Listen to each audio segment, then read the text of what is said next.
He is the president of Clark Investors and Locators Association, but he's working for Peregrine and GGLC as a director. Ladies and gentlemen, Mr. Jeff Pradhan. Welcome to the show, Jeff. Thank you. It's nice to be here. So, how are you doing these two important tasks that are assigned to you? Still a president, and at the same time, for one of the bigger, faster growing business concerns in Clark Freeport?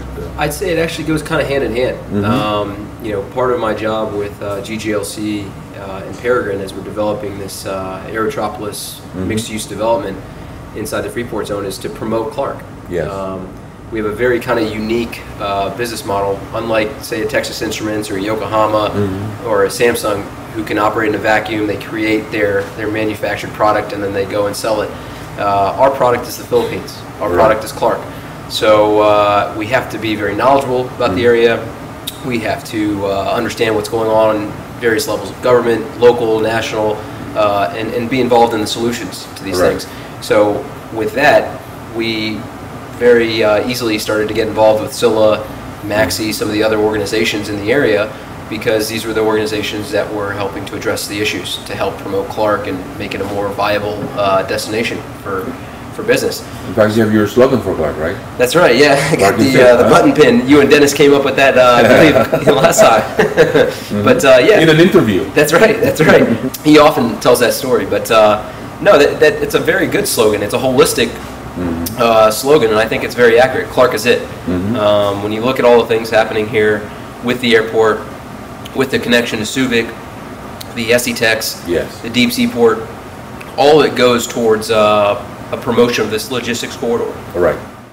We're in need of classroom desks and chairs. Right. Mm-hmm. You know, you go to some of the schools in the area, students are sitting on mats on the floor, students are sharing desks, and so we wanted to, in a small way, contribute to alleviating that problem. So we were able to identify a manufacturer supplier for a kind of hard plastic, all-in-one desk chairs with storage space underneath. And we've already donated, I think it's somewhere around over 300 units, maybe 400 units to 2 different schools. And it's on an ongoing. Ongoing. It'll be an ongoing initiative. One-time thing. No, and so we identify schools, we go visit them, we identify the need, and then we step in and provide that donation. So we've got 2 more schools now that we've identified, and we're getting ready to visit, and then we'll make donations to them maybe in the upcoming next 2 to 3 months. That is a culture within Peregrine and GGLC, right? That's right. But this is also, I think, shared by lots of the SILA members. That's right, yeah. I mean, CSR is something you find throughout the SILA Association members.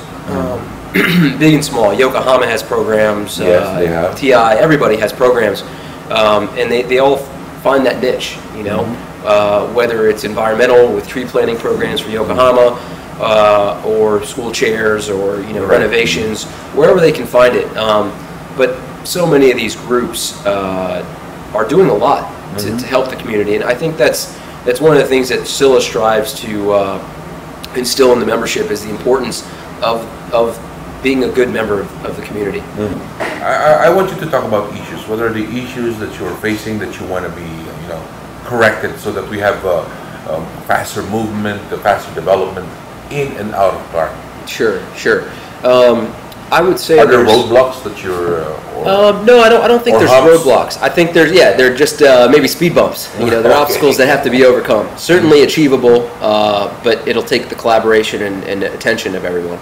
I would say that one of the things that needs to be addressed, and probably the number one issue, is promotion and utilization of the airport and seaport. Okay. And I'd say this is probably a national issue, but it takes the collaborative efforts of SILA, Clark Locators, of CDC, of SBMA, of all the in and outside of the zone as well, because there's plenty of manufacturers and groups outside that use these facilities or would like to use these facilities that have to bring it to the attention of the national government. A good example of this is the container port at Subic. Yes. Currently, its utilization is at 27,000 TEUs per year. The capacity of that port Yes. is 650,000 TEUs per year. The statistic on the amount of shipping that comes into Manila that's actually for outside of Manila is something like 99%.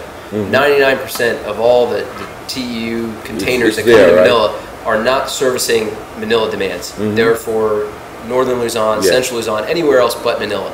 So the inefficiency and the difficulty of operating out of the Manila port Plus the cost. No? and the cost is certainly something that would make you want to utilize both Subic and Batangas. Right. Both of these are extremely good at ports that should be utilized.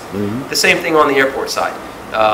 The saturation of NAIA, the limitations to expand it, the limitations of the runway configuration, the design for NAIA was 36 air events per minute on those runways.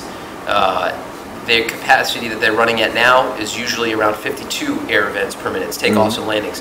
So they're above what they were designed for. Yes. It's not necessarily safe. It's saturated. That's why a lot of times you see delays where the plane has to hover for 45 minutes before they can. Disaster waiting to happen. Right, exactly. So I think one of the biggest, and I'd say the biggest one, is the government really needs to start promoting and emphasizing the use of these infrastructure pieces that are here and waiting to be utilized. And I think that's such a great effort, genuinely beneficial effort for all the Philippines. But I would recommend And that. we're also glad that you're helping us promote Clark. Oh, spending, absolutely. spending a sizable amount of, you know. We cannot be successful without Clark being successful. The bottom line, it's holistic, but it's also rational self-interest. It's good for it's a win-win situation. when That's you do right. that, That's right. That's right. But yeah, I And would. no better spokesman for Clark, if not the locators themselves. That's right. That's right. I mean, that's Nobody beats that. the success stories you have at Clark are the best marketing that you can find. I think. Right. Yeah. So, as you said, Take another look. Take another look at Clark. and this is just the tip of the iceberg, right? That's right.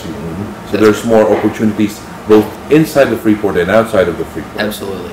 Absolutely. And this one we're down not only to local or regional development, but to I think the it's overall nationwide impact. I mean, we were talking a little bit before that I think one of the things the government could do to have one of the largest impacts on poverty alleviation, job creation, Yes. economic development is develop Clark Airport, develop Subic Seaport. Right. Decongesting Manila is And everything in between. That's right, and everything in between. All the PPP projects Right. is a huge, great initiative. Right. But I think, one of the things to focus on is this infrastructure piece that allows the decongestion of Manila, allows the growth of economic opportunity and activity north of Manila, where Right. is really an underserved community, and that would help the country overall. So once again, Mr. Jeff, I know your time is, you're so busy, but you took time to. Well, I appreciate to you sit down, having me. right. And we hope to have you again. No Not problem. only for the local regional television, but for the national and international TV crews coming over. Sure. They enjoy talking to you also. As I do as well.